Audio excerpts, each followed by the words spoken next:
Oi, pessoal! Vamos para a semana 2 desse ciclo. O nosso assunto é os zeros de uma função de segundo grau. Bom, a primeira coisa que eu quero falar para vocês é o que são os zeros da função, tá? Se a gente estivesse falando de equação em vez da função, a gente ia dizer que são as raízes da equação. Então, a gente transforma uma função de segundo grau numa equação igualando a zero, tá? Por isso, os zeros da função. Então, isso aqui, gente, bem importante, tá? São os pontos em que a parábola, que vai ser o nosso gráfico, né? Vou colocar aqui entre aspas, tá? Mas não precisaria. Cruza o eixo X, tá? O eixo das abscissas. Então, não se esqueça que a gente vai chamar o eixo X das abscissas. Vou até colocar aqui. Então, o eixo X é das abscissas.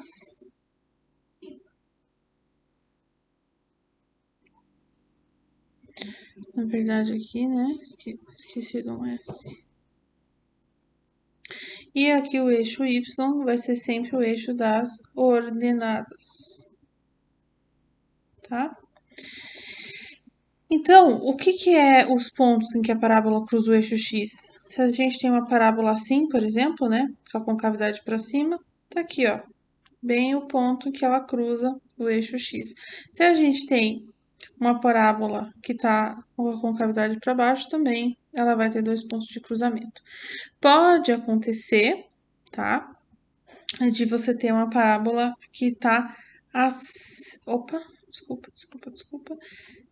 Uma parábola que está assim, então ela cruzou num ponto só. Né? Nesse caso, ela vai ter apenas uma raiz, apenas um zero dessa função, tá? Então, também pode acontecer esse caso, tá? A gente já vai ver com mais detalhe essa situação. Tem situação que ela também não vai cruzar, vou mostrar para vocês também. Mas, por enquanto, eu quero que você saiba que os zeros, tá? Da função é cada ponto em que a parábola cruza o eixo X. Pode ser 2 pontos, pode ser 1 ponto e pode ser nenhum ponto, tá? Quero relembrar com vocês, quando a gente estava estudando equação de segundo grau, eu queria relembrar com vocês que a gente usa o delta, né? Então, delta é b ao quadrado menos 4ac, certo? E esse b, esse a e esse c aqui, eles são aqueles que a gente pega a lei da função e acha os coeficientes, né? Então, por exemplo, vou colocar aqui x quadrado mais 9x menos 10 igual a zero, né? Então, aqui, o meu A é 1, meu B é 9 e meu C é menos 10.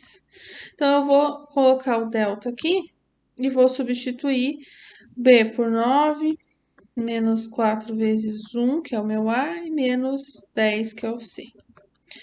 Se você terminar a conta, você vai chegar em 121. Cuidado aqui, né, que menos, com esse menos vai dar mais, então bastante cuidado com essas coisas. 9 ao quadrado vai dar 81, e assim por diante você vai chegar em delta igual a 121. E esse delta você vai aplicar na fórmula de Bhaskara mesmo, que é, perdão, escorregou, x vai ser igual a menos b, mais ou menos a raiz desse delta que você encontrou, sobre 2 vezes a. E aqui, novamente, né, a gente tem os coeficientes de novo, o b e o a estão aí. Então, x vai ser menos 9. Esse menos aqui é da fórmula de Bhaskara e o 9 era positivo, então ficou menos 9 mesmo. Mais ou menos a raiz do delta vai ser raiz de 121, já vou colocar aqui 11. tá? Que é a raiz. E tudo isso sobre 2 vezes A, que é 1, então eu já vou pôr 2 aqui, tá? Ou seja, o que que eu fiz? Eu fui substituindo os coeficientes, né? Esse coeficiente aqui, ó, perdão.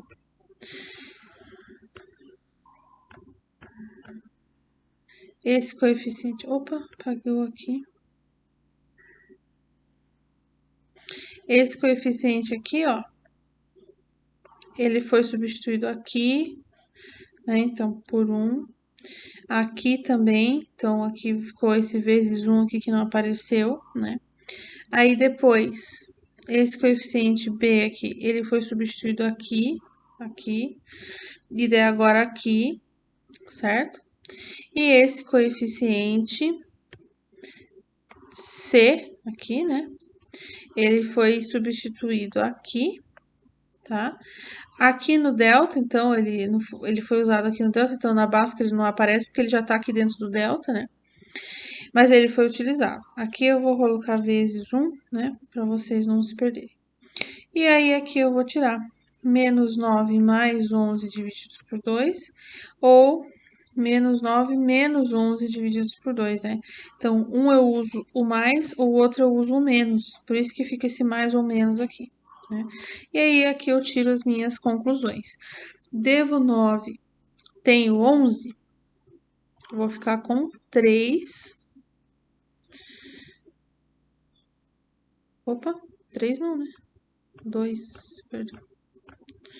Vai ficar com 2 e o sobre 2 vai dar 1. Então, esse aqui é meu x1.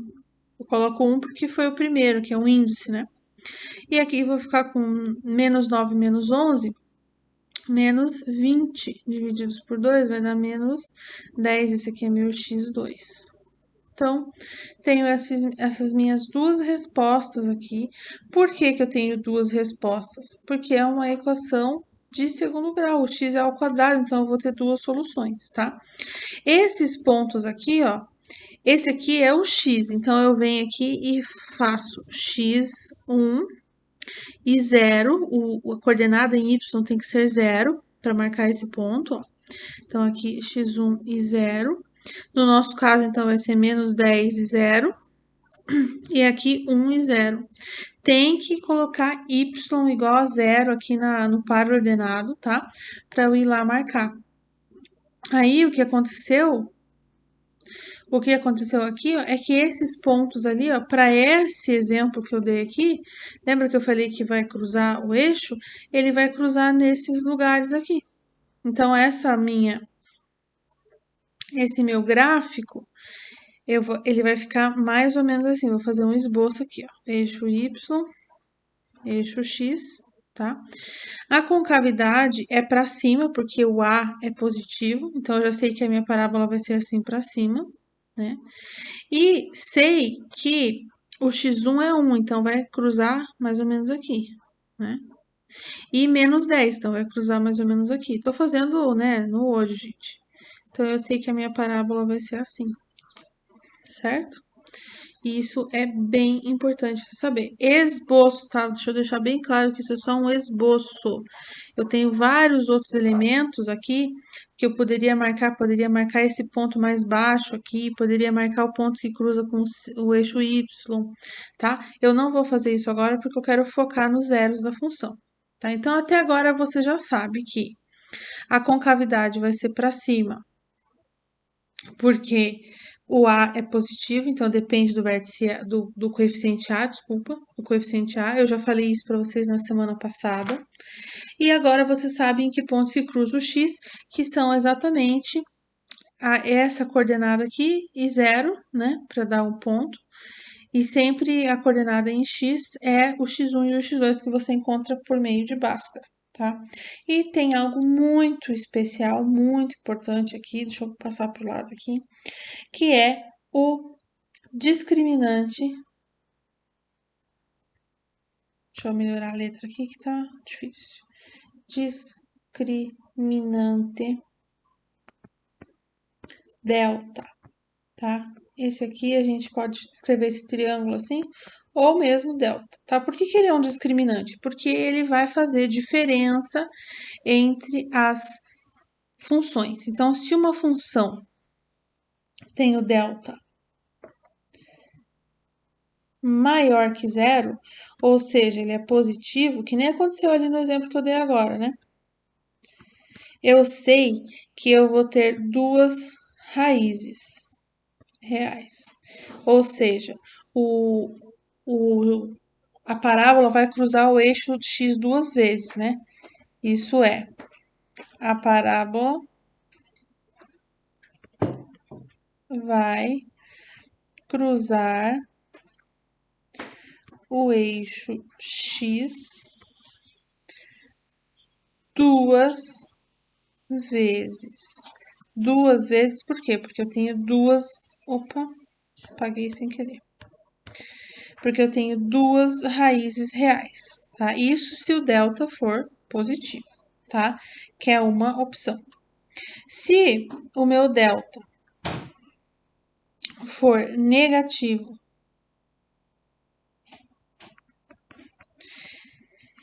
eu não vou ter nenhuma raiz real. Não vai cruzar o eixo.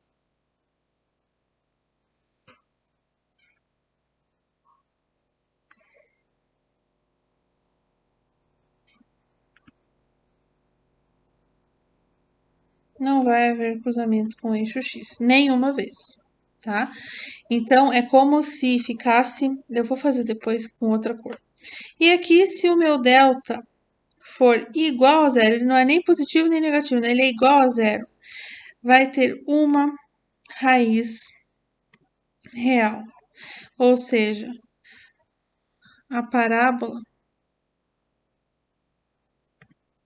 vai... Vou colocar aqui entre aspas, né? Mas poderia ser cruzar também, tá? Encostar, vou colocar. Encostar no eixo X apenas uma vez, que é aquela que eu desenhei ali em cima e apaguei. Então, eu vou fazer esses gráficos de laranja aqui, ó. Se a concavidade for... Aliás, eu vou fazer isso aqui de cinza, como se fosse o plano cartesiano de cinza. Vou fazer sempre dois para exemplificar com a concavidade para cima e com a concavidade para baixo. Então, aqui, ó, ele vai ser aquela parábola que vai encostar, né, em um ponto. Então, ela vai dar aquela reladinha. Se for para baixo, também, tá? É isso que acontece com uma raiz real. Se for negativo, a parábola vai ficar voando. Ela não vai encostar. E aqui também, se ela for com a concavidade para baixo, ela também vai ficar voando. Voando, eu digo porque ela não encosta no eixo, então parece assim que ela não está apoiada em nada, mas só uma maneira de falar, né, gente? E aqui é aquela lá que eu falei para vocês, que cruza em dois pontos, tanto se ela for com a concavidade para cima, se for para baixo. Já vou aproveitar e vou colocar aqui que concavidade para cima é quando A é maior que zero. Todos os casos que a concavidade é para cima, o A é maior que zero. E em todos os casos que a concavidade é para baixo, o A é menor que zero. Ou seja, o A é negativo, né? Qual A? Esse A aqui, ó. Este A aqui, ó, né? Que é o nosso coeficiente, tá? E deixar bem claro que são três casos diferentes, tá? Então, ó, vou destacar esse aqui de azul. Esse é o primeiro caso que pode acontecer. Vou destacar esse aqui de rosa, então, o segundo caso que pode acontecer, tá? De você ter uma raiz só, quando o delta for negativo, tá? Aliás, perdão, de não ter nenhuma raiz, né? Quando o delta for negativo, como eu escrevi ali certinho. E o nosso último caso, aí sim, é de ter uma só raiz, que é quando o nosso delta vai ser zero, tá? Isso é muito importante você saber. Então, printa essa tela, anota essa tela no caderno aí, tá? E também não se esqueça de fazer os exemplos do livro. E não esquecer disso aqui também, né? Que você não só com o delta você sabe quantas vezes cruza o eixo, mas você consegue saber através da fórmula de Bhaskara em qual ponto cruza o eixo, né? Que seriam os nossos zeros das funções.